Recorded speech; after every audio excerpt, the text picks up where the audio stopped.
ভারত ও বাংলাদেশের মধ্যকার আন্তর্জাতিক সীমান্তের সৈন্যরেখার ১৫০ গজের মধ্যে ভারত কোনো কাঁটাতারের বেড়া বসাতে চাইলে দুদেশের সীমান্তরক্ষী বাহিনীর ভূমিকা কী হবে সেই প্রশ্নে কোনো সার্বিক ঐকমত্য ছাড়াই দিল্লিতে বিএসএফ ও বিজিবির শীর্ষ পর্যায়ের বৈঠক শেষ হয়েছে।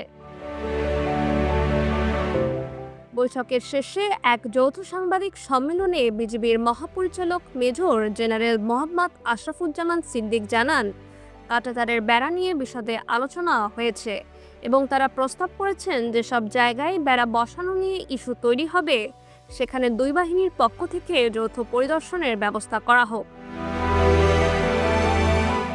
আগামী দিনে পারস্পরিক আলোচনার ভিত্তিতে এই বিরোধের নিষ্পত্তি করা সম্ভব হবে বলেও তিনি আশা ব্যক্ত করেন।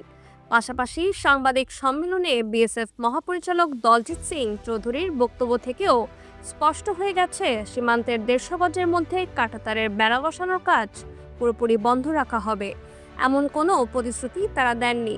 ফলে বলা যেতেই পারে, আগামী দিনে সীমান্তের ১৫০ গজের ভেতরে কোথাও ভারত কাঁটাতারের বেড়া বসাতে গেলে আবার যে সংঘাত তৈরি হবে না সে নিশ্চয়তা এই বৈঠক থেকেই পাওয়া গেল না।